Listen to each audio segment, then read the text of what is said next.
Two, one. Welcome aboard, everybody. Happy Sunday.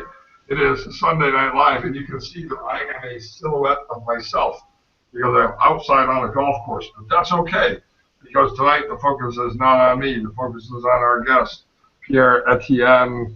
What do you say your last name? Vanier would be fine. Right. So he's our guest tonight. Some of you know him from HPTI or from some other awesome places. And every Sunday night we get together for the same reason, to learn about hypnosis, to share some ideas, to listen to some experts like Pierre Etienne, and also to have a chance to experience hypnosis tonight. And so that's my grand introduction to the show. And I'm going to turn it over to Scott, who's going to introduce Pierre while I type in the chat box. Scott Samlin. Hello, everybody. Happy Sunday. Yeah, Richard's got interesting logistics tonight, and so you're going to get a healthier dose of me doing most of the interviewing tonight with a friend of mine. I've known you, what, 2 years, Etienne, something like that, and you just got back maybe 2.5 weeks ago from Egypt, right? That's correct. Welcome back. You know, I've already seen you once since then, but welcome from everybody in the chat room. Thank you. Glad to be back. And thanks for doing this tonight. I know you've got a busy schedule too. I want to talk to you tonight about some stuff you and I have had conversations about, and you've even given a lecture on this topic at HypnoThoughts Live in the past. That's right. And it's basically activism and local community and helping hypnosis. And so you've done some really crazy stuff in Egypt that I know of. That I think a lot of the viewers would like to know about and be really impressed by. So can you talk about what you've done in Tahrir Square and what you were doing there during the Arab Spring and what you were doing on this most recent trip? Yeah. So thanks for the invitation. I'm really glad to be here. And let me tell you a little bit about what we did in Egypt. And if people wonder why Egypt, is just because basically before moving here a couple of years ago, I was living in Cairo, Egypt, and I lived there for about 10 years. And so at some point while I was living there, the revolution happened, and it was both an exciting and stressful time. I remember the day when I was actually supposed to conduct a training was the day that the revolution started. And everybody was like, one by one, the people started to cancel and cancel and cancel because nobody wanted to get out of their house because we knew it was going to be big. And so what we did actually on that day, the revolution happened, a lot of shit happened, and we basically rushed to the airport to put one of the trainers that was coming from Dubai, on a plane. And the day after, the doors of the jails opened up, the cops disappeared, and it was fun time. But what happened is, the reason why I'm mentioning that is because there was at some point we were talking about training, doing some training with people living with HIV. One of my friends and mentors that you both know, and I'm assuming people on the chat might know him, is Timothy Trujillo. And Timothy is one of my friends and mentors, and really the work I'm doing is a lot based on what he's been doing, working with people living with HIV, victims of natural disasters. I know, Richard, you interviewed him for one of your programs. I'm lucky that I have him in Oklahoma and Oklahoma City, of course. So I've had the chance to meet him and see him work and experience him guiding me through trance. He was kind enough to talk about some of his work and your work in Egypt, using hypnosis as a strategy for critical instant debriefing, and just a great guy to learn from. So we're both lucky to have had the opportunity to. Yeah, I think the interview was on this awesome training of yours on I think crisis response or something like that. The course secretary health professional. Yeah, and so I was working with Timothy on organizing some training for people living with HIV. I've worked with people living with HIV and AIDS through my work with the United Nations in the Arab world. for about 8 years, and we were talking about working with people with HIV, and then the revolution happened, and we were like, wait, I think they are bigger, or we need to shift the focus right now, because the main square, Tahrir Square, that is world famous right now, started to fill up. Violence in the street. I mean, protesters against the cops, became increasingly, violent. And so, at some point into the revolution, we decided to approach. I decided to approach the field hospital volunteers, because what would happen in Tahrir Square is that basically the people would come, they would demonstrate, and at some point the police was trying to make them go away, and they would just charge violently. And obviously there were a lot of people injured and wounded. People were suffocated by the tear gas. They were shot by the rubber bullets when they were lucky enough to be shot by rubber bullets, not real bullets. People were beaten up, and so on and so forth. And so I approached two of the main field hospitals in Tahrir Square. One was in a mosque, one was in a church, and they were the two main field hospitals. And the people there, you think I did crazy stuff in Egypt?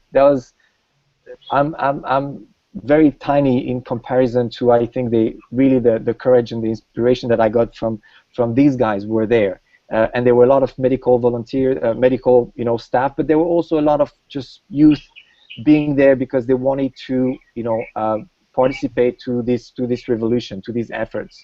The thing is that sometimes when you would hear the people at the field hospital, it's not necessarily the best hypnosis work, which is like, oh my God, this guy, is he dead?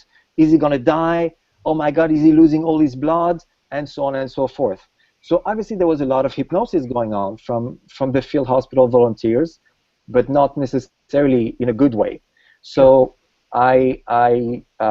Timothy and I decided to start training them and to train them. And so Timothy was with us via Skype, and so we were we did some trainings in Tahrir Square with these guys on how to communicate. What to say when people get hurt, what to say when people can't breathe, what to say when people are bleeding, and so on and so forth. And so for the people who are interested in learning more, you can just check out, I think the name on YouTube of the short documentary that was shot is Critical Care Communication in Cairo. And I wish we had called it, Hypnosis and the Arab Spring, but it's called Critical Care Communication in Cairo. Check it out. It's fun. And so we trained these people, and then we eventually started to train a bunch of practitioners on trauma recovery as well, on the basics of hypnotherapy. Timothy was also the main facilitator. I was co-facilitating with him, so that we can have more people being able to use these techniques in Tahrir Square.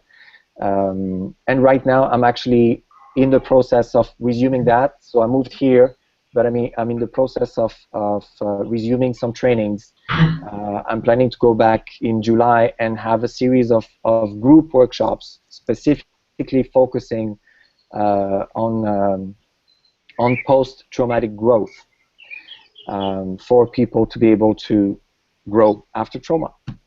So first, let me just say that the video, Richard just posted a link to it in the chat room. I watched it a while ago, and I remember because I knew of Timothy before I knew of you, and I was when you came to HPTI, I knew that you were the guy who had done that stuff with Timothy, and I was really excited to get to hang out with you and get to know you because of that.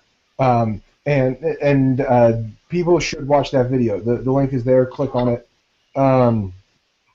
Let's see. I'm just reading the chat. Who said that? Heather? No, you can do it however you want. If you want to finish the HPTI program and then add other courses, that's fine. If there's a course you're really excited about and you want to do it in the midst of HPTI, that's great too. It's all about finding the stuff that's going to get you excited and get you the skills you're currently looking for. So keep looking everywhere. I'm sorry, Etienne. I didn't mean to interrupt. You were talking about really cool stuff. So what were you doing with? I mean, how much training were you giving these first responders? How many hours? How many days? How many minutes could you actually get them to devote to learning from you? Yeah, for the first responders, yeah, it was actually only a few hours because we had fairly little time. So we wanted to keep it simple yet effective. So they have basic tools for them to be able to use. So it was for both organizations, it was a few hours, an afternoon, on going through the basics of hypnosis, understanding that by default, when people are traumatized, they're in trauma, they just got shot or they just got beaten up, they are zoned out, they are in trance, and it's up to you to utilize this trance so that you can prevent further trauma, so that you can plant the seed of healing, so that you can help the people, help the person who's in this process to speed up the healing instead of you know, preventing it or slowing it down with you know, inappropriate remarks. So it was fairly short, and right now currently the field hospital the field hospitals right now are kind of on a break. Right now there are no more. Thankfully, there are no more protests, but it's we'll see if it stays like that. Let me ask you a question, because you were teaching these folks specific methods that are hypnotic in communication or in strategy. Mm-hmm. I wonder if you can share with us, as if we were first responders, a strategy or two that we could implement in crisis from a hypnotic perspective. So in other words, I'm in a crisis, let's say it's a riot, or let's say, you know, political uprising, or, you know, civil war, or, you know, tsunami, or, you know, tornado, etc. What as a hypnotist can I do to alleviate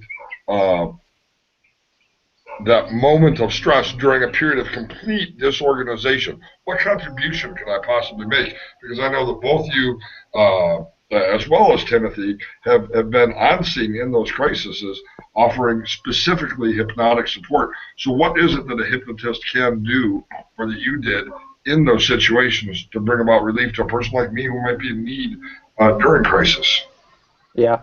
Well, for example, when we have people, you know, who came and were suffocating, the idea was really to be able to, for the people to understand, for the field hospital volunteers to understand, that the first thing was to establish communication with this person, assuming the person was conscious. Obviously, if the person is unconscious, you know, you better find a medical doctor and bring this person back. But for the person who were kind of in line, you know, to be seen by a medical professional, the idea was first to establish contact, first to kind of help them focus on you, to make them understand that you're here. You know, say, hey, my name is Richard, my name is Scott, you know, I'm trained in some modalities to help you, so that we can, you know, help you breathe better, you know, focus with me and pay attention to what I'm saying. And once we have this person's attention, the idea would be to use, most of the time, direct suggestions. You know, I remember some people were suffocating.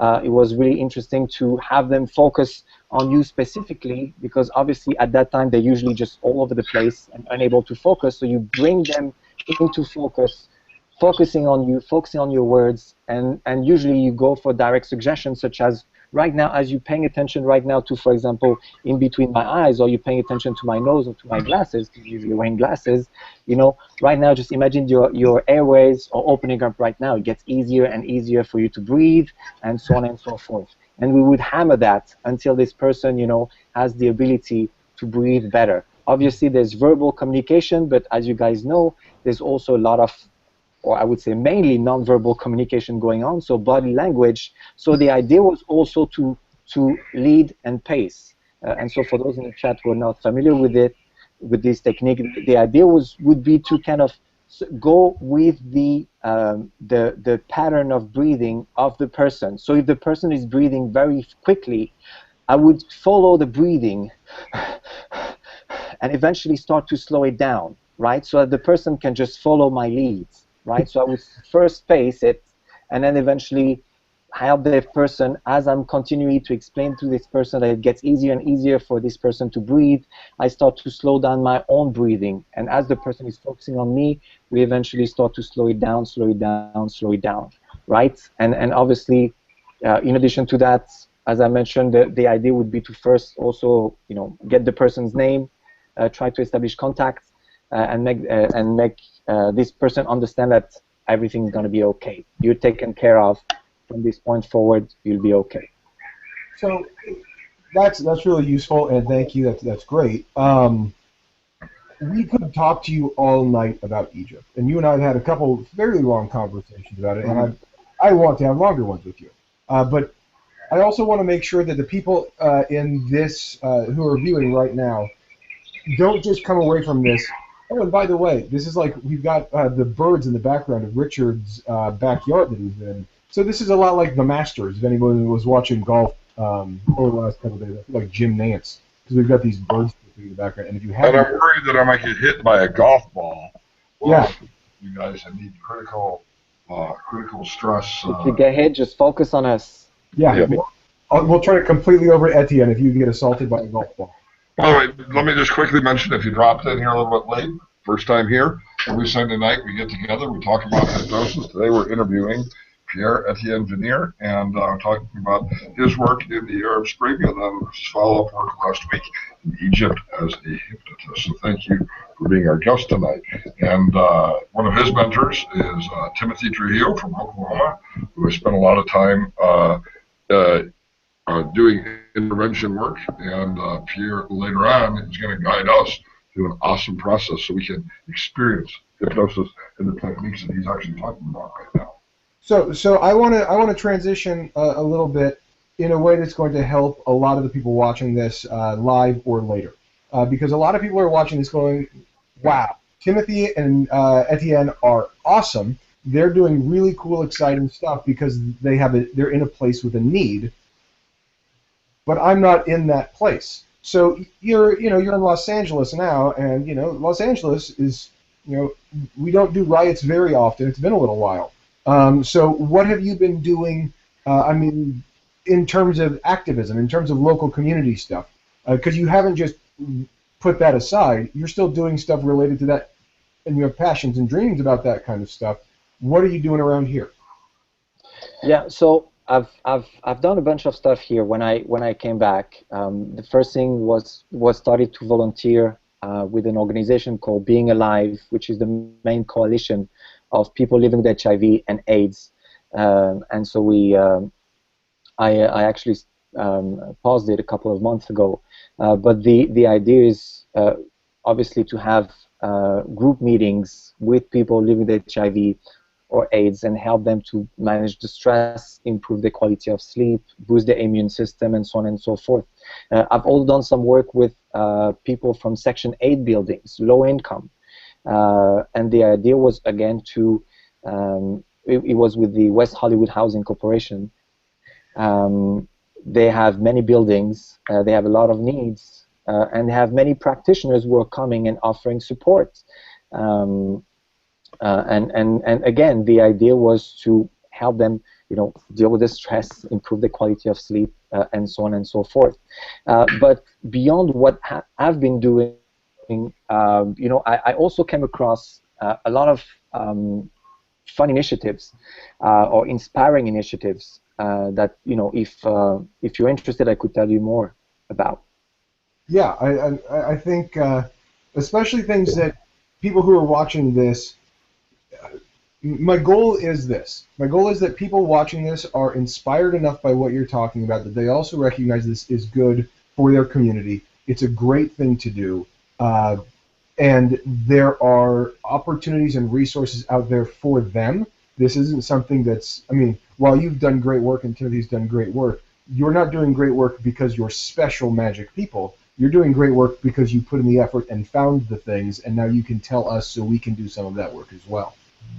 Yeah, and you know, last year at HypnoThoughts Live, I don't know if any of the attendees, you know, saw my presentation or went to HypnoThoughts Live. If you haven't yet, you know, see you in August. What is it, 15 to 19? No, later than that. August So, 20th-ish. right. So the I should probably know the dates for that. what I presented last year was just a brief overview of just a few initiatives that inspired me, and because the presentation was on hypnotherapy for social change and community empowerment. So, I mean, before I tell you more about the initiatives, I just want to break it down. Because obviously hypnotherapy, you guys know what I'm talking about. I'm talking about trance work. So you want to call it hypnosis, you want to call it guided imagery. I work a lot with mindfulness. I've studied a lot of with Richard Nongard. His you know, his material has changed my practice a lot and my results. So you know, you want to call it therapeutic meditation, and so on and so forth. It's beside the point. It's about, you know, trance work, utilizing trance work, and utilizing modalities that are safe, effective, non-pharmacological, especially if you're working with people who are already taking drugs, and that are self-managed. Because again, our goal as hypnotherapists, right, is to empower our clients, and therefore it's for them to have the tools.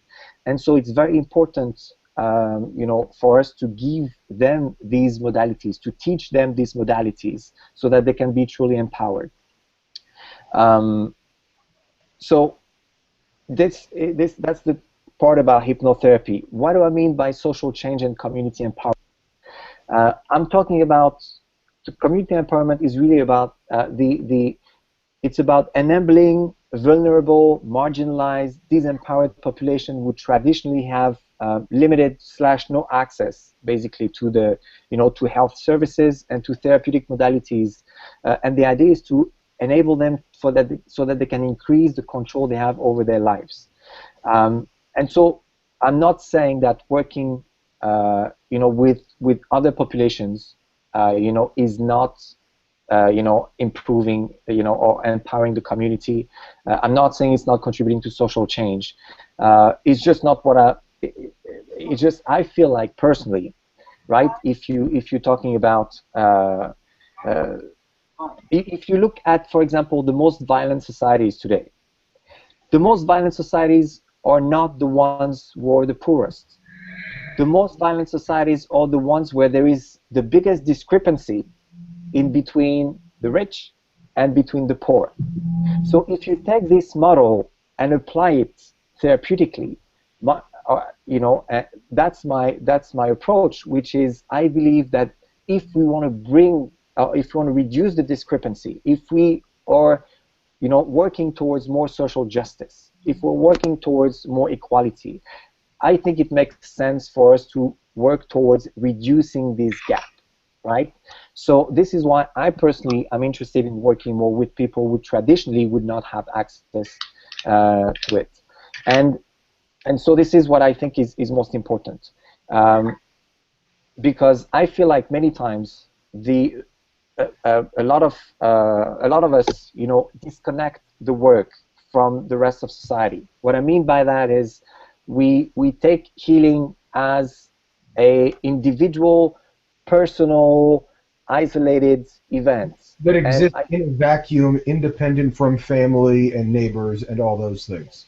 Exactly, and I think it's very important to remember that we're not operating in a vacuum. We are all interconnected, right? And we're all living together. And so it's really important for you to also understand that, you know, when we link our work to you know, social movements, you know, and we're talking about income inequality, we're talking about racism, we're talking about, you know, inequality in terms of education, in terms of access to health, and so on and so forth.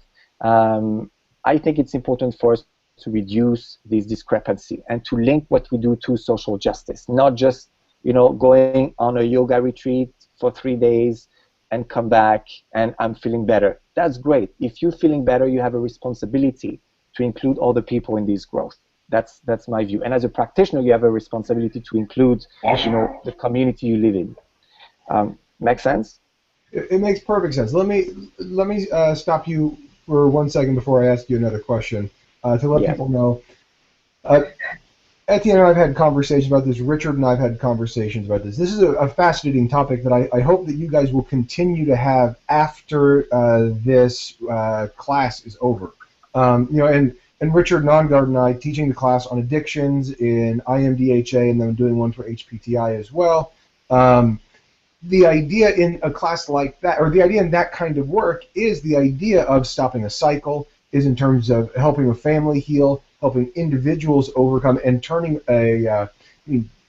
with all humility, taking a person who is currently toxic and a harm to themselves and others, and making them a person who can pay it forward, and helping them transform themselves, obviously, into a person who can pay it forward. So this is something that, whether you're talking about helping someone lose weight, stop smoking, stop doing drugs, get motivated, better at public speaking, whatever it is in your practice, you should look at net income or net output and net help on the community at large, and what that, the IMDHA has an award called the Pebble in the Pond. The idea that this one person, is doing work that's causing ripples everywhere, and that's really what you're talking about, Etienne. So don't hold us in suspense any longer. Please start telling us about initiatives and things that we should be aware of. I think we've got everybody really primed and excited to know about this stuff. Cool. So I just want to tell you maybe about, let's say, 3 or 4 initiatives that I came across, and I found them truly inspiring. And when I was asking practitioners, I was asking around, why, how did I found it? I found them basically asking around on HypnoThoughts, on the ICBCH forum, asking personal contacts, and I asked people 5 questions. Why are you implementing this kind of community initiative, right? Is it a hobby? Is it a calling? Are you doing it for the money? Right? Because basically all of us as hypnotherapists got into it to be rich and famous. Were you sentenced to community work? Like, why did you do that? Then I asked them how did they start it? What allowed you, and I think that's also maybe for the people who are listening to this recording, for them to understand, how can I get it started? Because most people I talk to are like, yes, I'd love to do something like that, but how do I get it started? And then I asked them, what it is that they're doing. What kind of population are you working with? What kind of approach are you implementing? What are the lessons learned? And obviously, for today, we don't have time to do all that. But I came across initiatives of people who are working with gang members, with inmates, people who are working with victims of natural disasters, civil unrest, LGBT, women suffering from domestic violence, people with HIV, drug users, and so on and so forth. So I just want to mention a few. The first one is an initiative by somebody who's called Mary Sargent. Mary Sargent is basically working with previously incarcerated youth, young adults, and adults, and also she's working with active gang members. She has some group work, but a lot of the work is actually individual sessions. She's worked with more than 2,500 people so far, and she's currently working with last time I talked to her, she was working with the Gang Commission of San Diego. And when you ask her, why are you doing this work? Why are you working with gang members? Why are you working with people who got out of jail? And she does it because she says we all created the society in which we live, and we all must work to heal it. Right? Talking about this common collective this sense of collective responsibility, which I think is important. And she's saying she's basically hoping that the work that she's doing will reduce the number of victims of crime, and at the same time increase awareness in the ex-offender population that there is a life beyond what they're living. I was talking about earlier about post-traumatic growth. For those of you who are not familiar with the concept of post-traumatic growth, I'm assuming most people must know or must have heard about post-traumatic stress. But post-traumatic growth is also something that I think must be looked into, because it's the ray of light. When people come with post-traumatic stress, I think it's important for you to be able to be aware of what's happening, but also to give them a chance of saying, hey, there is something called post-traumatic growth. Let me tell you what it entails, and let us work on it. And what it entails, in just 3 points, is changing your self-perception, how you see yourself, changing your relationship to others, and changing your philosophy of life, right? And I discovered that when I was working with people with HIV, people with cancer, and some of them were telling me that's the best thing that ever happened to me. And I was like, what? I don't really get it. And eventually I understood when I understood that they were experiencing post-traumatic growth. They became better person. They seized it as an opportunity to be better. But anyway, so Mary basically started to how did she do it? She started to volunteer and to do individual sessions in a program for ex-offenders. So she approached the organization. She said, hey, I'm willing to offer my services for ex-offenders. And eventually she started to get referred from, by friends and family and the people who said, okay, we really want to work with you. And that's a really interesting initiative that I came across. Another initiative that I came across was one of also the work of one of an HPTI grad, James Heslerig, from. I was thinking about James and his work in the jails there in Austin, Texas area, and that type of community work is just essential. Absolutely, absolutely, and I think it's beautiful work, and what James is doing, along with the many people, I know several practitioners who works with inmates in the prison, is working with recovering addicts, is working with young offenders and incarcerated veterans.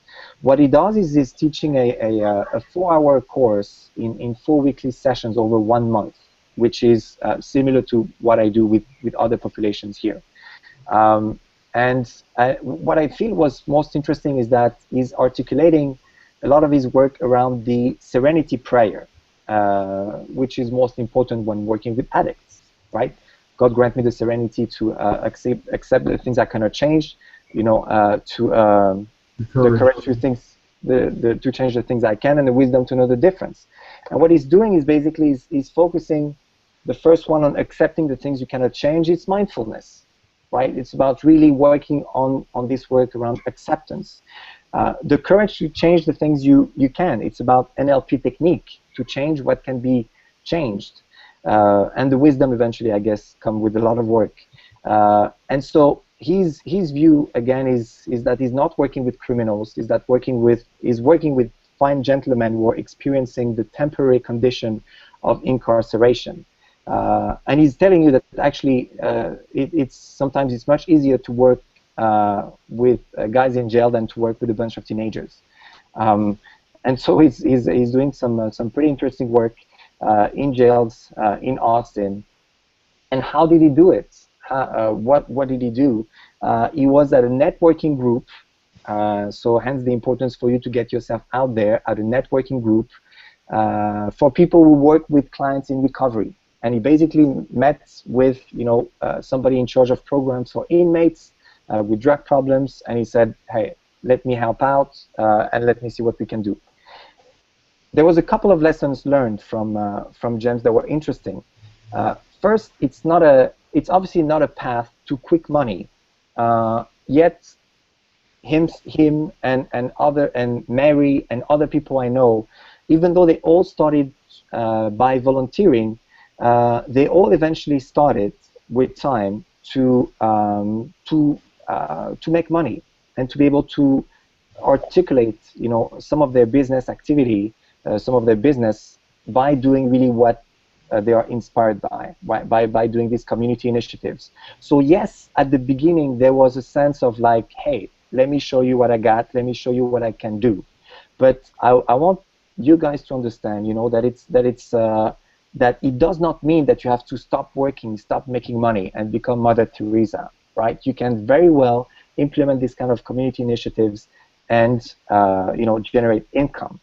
Um, another lesson learned was also that you won't reach everyone, and I personally do work a lot with groups. I'm interested in working with groups because it's also about reaching a critical mass, and I think it's fascinating to work with groups to have this social proof and have people support each other. But you need to understand that you will not reach everybody, every single person in the group, and you need to be okay with the fact that a few people, are not going to resonate with what you're doing. And so that's I think for our ego, it's a very important lesson.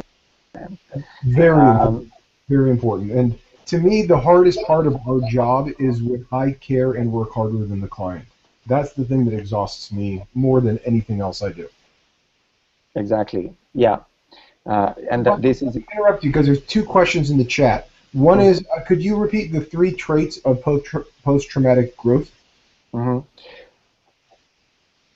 Changing 3 changes in 3 areas. The first one is the changes in self-perception. That's when you see yourself differently. 2, that's when you change your relationship with others, right? And that's why when I work on post-traumatic growth, I work a lot on self-esteem. I do a lot of work on forgiveness of others, forgiveness of self. And the third one is about philosophy of life, core values. What's most important? Because you hear people when they almost died, or when they are in a very challenging situation. A lot of things tend to become secondary, right? It's about, a lot of people will tell you, hey, now I make sure that I hug my wife, I kiss my kids, I tell them I love you, and so on and so forth, because it's about perspective. There's a study that says if you have a choice between winning the lottery and losing a limb, 5 years later, you'll be happier if you lose a limb than win the lottery, because losing a limb is a hardship that requires you to focus on your priorities and find out who and what is important in your life. And winning the lottery means you don't have to do that. And they say 5 years is the inflection point where you go from, obviously winning the lottery is a fun day, but they say 5 years later, the statistics are staggering. The other question in the chat room is from Casey, who said, would you be willing to share your outline for your 4 sessions? Yes, absolutely.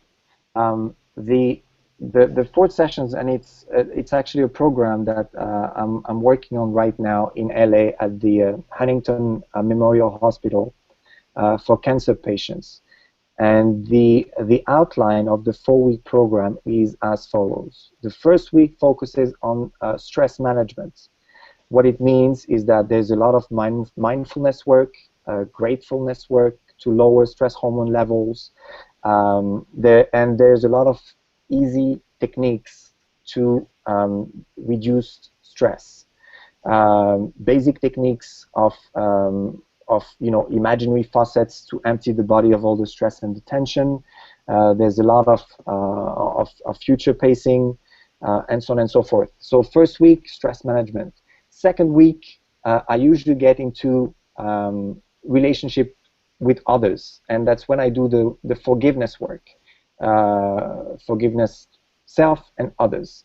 The third week is when we work on improving the quality of sleep, because when you sleep like shit, everything is bad, everything is painful. So third week is about improving the quality of sleep, and the fourth week is about boosting the immune system, and it's about some imagery. Either like Richard has some really good stuff on fostering healing. Roger Moore has some really good stuff too on the immune system. Melissa Roth, Timothy Trujillo has some courses on immune disorders. There's plenty of resources out there. So the last week is on boosting the immune system. That's awesome. I want to bring you back sometime to this and do another follow-up interview with you on this. But we got to cut to you walking us through a hypnosis process, because this is Sunday Live, and every Sunday we get together to do this. And one of the things that people keep telling us is they love that they have either Richard or I, or even better, the guests, walk everyone through a hypnosis process. It shows us their style and gives us a taste for what exactly you're talking about. So if you would be so kind as to walk us through a hypnosis process, that would be great. And I'm going to turn my mic and camera off so that they can just focus on you. Cool. All right. So let's see what we're going to do. Yes. Let's take a moment right now. What do we have? We have 7 to 10 minutes. Is that right? Yes. Yeah, take 7, 10 minutes, 12 minutes, whatever works. Okay, cool. So let's take a moment right now just to find yourself, a comfortable place, making sure you have these next few moments for yourself. And I'd like for you to take a moment right now to stare at a spot somewhere in front of you, maybe slightly above your line of vision. I'd like to invite you to take a nice deep breath and hold it for a few seconds. Hold it, hold it, hold it. Keep staring at this spot, creating some eye fatigue, building up the tension. Build it up, build it up, build it up. Whenever you can feel the natural tension, just allow yourself to exhale and close your eyes. Exhale completely, completely, completely. Empty your lungs, empty your stomach. And then just find yourself a comfortable breathing pattern. Right now, you don't have to breathe in any particular way. If you want, you can just accept your breathing as it is. There's nothing you have to do, but just to take a moment to accept your breathing as it is, the same way you would accept the sun and the stars in the sky, the same way you would accept the waves of the sea. Just accept your breathing as it is and take a moment right now to be present in this experience, right? We spend a lot of time ruminating about the past, worrying about the future, when all we have is this moment. So please take a moment right now to be focused on this experience, on your experience. You're in control. So you take a moment to pay attention to the breath, to the temperature of the air, to the feeling of the air coming through the nostrils, coming through the throat. Take a moment to pay attention to the breath right now and allow yourself to focus on the breath, focusing on this moment. Whenever you get distracted, which is something that's normal, your mind is just coming up with a thought, I'd like to invite you to just bring yourself back to focusing on the breath every time. Doesn't matter how many times you do it. You might do it 50 times or 100 times during this short exercise. That's okay. Every time it's a reminder of your ability to be in control of what you wish to focus on. And so as you take a moment to focus right now on your breathing, you just take a moment to imagine that you just received a gift. You just received the present. It's a magic gift. It's a surprise. And maybe some of you might have been through this process in the past, and it's interesting because if you've been through this process, it's an opportunity to revisit this process. If it's the first time, you just imagine that you're getting this magical gift right now, right? And it's wrapped, and it's in front of you, and maybe it's big, maybe it's small, and it's a magical gift. It's what you'd like more than anything else in life. If you could get a magical gift, if it could be anything, just imagine that's what's in the box right now. And you can imagine the box, or you can visualize it if you're a visual person. Maybe just like kids, maybe you want to shake it and just notice and kind of hear what's in the box. You can even just feel the shape of the box. And you just take a moment right now to just like take the wrapping off, right? Just open the gift and find exactly what you want more than anything else in life. And so maybe it's an amazing ring. Maybe it's a fancy piece of electronic. Maybe it's the key to like an amazing car. It's whatever you want. It's your gift. It's your experience. Just take a moment to get excited right now. Just take a moment to go large, to take this opportunity right now to discover what it is that you wanted more than anything else in life. You take a moment to just get excited by it, to engage in this experience, to engage in this moment. And you just take a moment, if you want, to just put this present in front of you. Or if you want, you can even hold it, if you can hold it. And you just notice how it feels. And you may even notice and wonder what it's going to change now that you have that. Are you going to be more important? Are you going to be more secure? Are you going to be able to, do whatever you want in life? Are you going to be able to, have the respect of others? You just take a moment right now to just imagine what it's going to be, how your life is going to change now that you have this gift. Because now that you have this gift, it's really about the deepest needs that you have that are being met right now. These deepest needs are met now that you have this gift. And you take a moment to just wonder, what are these needs? You may even make a mental note of the words that come to mind to describe these needs. And so there may be like 2 or 3 words that describe these needs, these core values, right?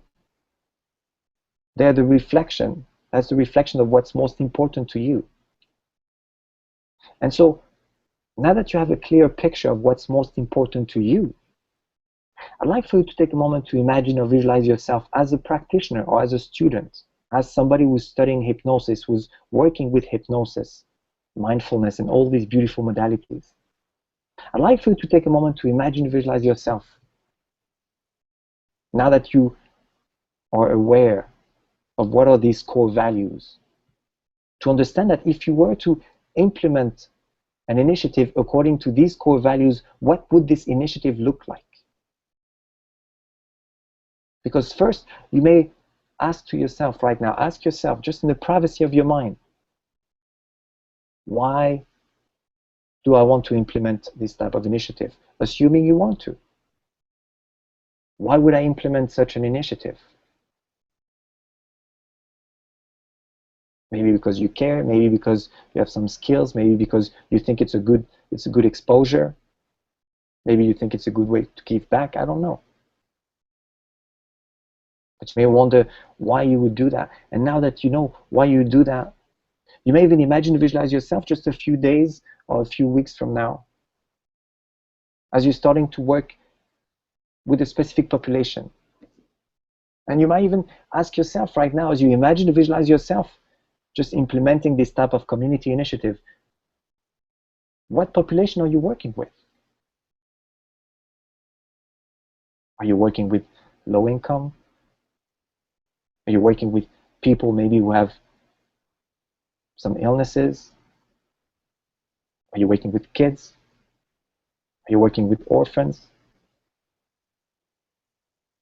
Are you working with certain populations that are vulnerable?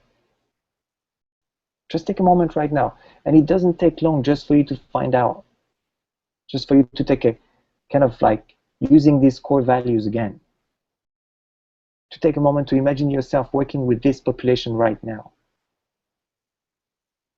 And of course, now that you imagine and visualize yourself working with this population, using this powerful imagination of yours, you just take a moment maybe in your mind to just rewind. You rewind and you just imagine or visualize the first steps of this initiative. And maybe the first step is tonight. Is you deciding to implement such an initiative? Or maybe it's you deciding to contact an organization that you're aware of. Maybe it's you deciding to reach out to other practitioners, to other people, to other centers. You may even just take a moment to imagine and visualize yourself just implementing these first steps. And as you implement these first steps, you might even take a moment right now to ask yourself, what would I do that would be helpful to these populations? So of course you don't have to come up with a long list right now, but you just take a moment to just relax into this exercise. And you know, when you relax, you tend to be more creative. So you just let yourself take a moment right now to imagine, visualize yourself in front of just this group, and imagine yourself maybe implementing this intervention, this process that you feel comfortable with. And most importantly, and we'll end it on that, I'd just like to invite you to imagine, visualize yourself a year from now. Let's imagine yourself in my shoes. You're the person interviewed tonight by Sunday Live. You reporting on all the beautiful work that you've been doing. And just take a moment to imagine or visualize yourself. And just notice how it feels. Because there might be a sense of excitement, there may be a sense of accomplishments, there may be a sense of pride, there may be a sense of humility. And that's what I'd like to invite you to bring with you. Because in a moment, I'm just going to count you up from 1 to 3 at the count of 3, not before opening your eyes and feeling good. But first, at the count of 1, you just take a moment to bring with you maybe this sense of commitment, this sense of excitement, anything that's useful to you. Taking a moment to pay attention to this breath, bringing yourself back to this moment. At the count of 2, feeling refreshed, feeling comfortable, maybe feeling excited. And at the count of 3, or whenever you're ready, just allow yourself to open your eyes and feel good. 1, 2, 3, eyes open, feeling good. Ready for a good Sunday night. Awesome. Awesome, thank you. By the way, in the chat, Carmela said that she lives near Pasadena and would be honored to meet you. Cool. Hit me up. She's going to find you on HypnoThoughts. Thank you so much for doing this. This is the kind of stuff that I just love, helping use this megaphone to let more hypnotists be aware of the great work being done by our colleagues. And you're doing amazing work that is inspirational to many of us, and hopefully inspirational enough that many of us will model what you and Timothy and people like you guys are doing, and James and so on with that list. Is there any one last piece you'd want to give on why it's a good idea to be doing this work? Well, yes, because it's fascinating, because it's exciting, because the transformation can be really powerful, and I won't go over the why you should be doing that, rather than just telling you that if you have supported certain people, you know, to implement their own community initiatives, so feel free to hit me up. You can find me at thefrenchhypnotherapist.com. Thefrenchhypnotherapist.com is one. The second one I'd like to share with you is called, it's the beta version of a website I'm working on, which is called mindyourcommunity.com. Mindyourcommunity.com is a platform that we're trying to work on to put together or link together practitioners who want to volunteer sometime in their community and centers who are looking for practitioners. So go to mindyourcommunity.com, sign up, it's free, and if we have any opportunities for you guys, you know, if you want to work on that, please, by all means, welcome aboard. Awesome. Mindyourcommunity.com and thefrenchhypnotherapist.com are the place is the place to get a hold of you specifically. Thank you very much for doing this. Again, to everybody who's watching, keep it up with the requests, keep it up with the questions. The emails are great. Richard Nongard, you're on mute, but do you have anything you'd like to add? I'm surrounded by a lot of people here for a Russian Easter celebration. It's Easter. So there are now lots of people all around me, and I have enjoyed listening in, and I'm glad that I had the opportunity to hear what you have shared today. So thank you very much. Every Sunday night we get together, same reason.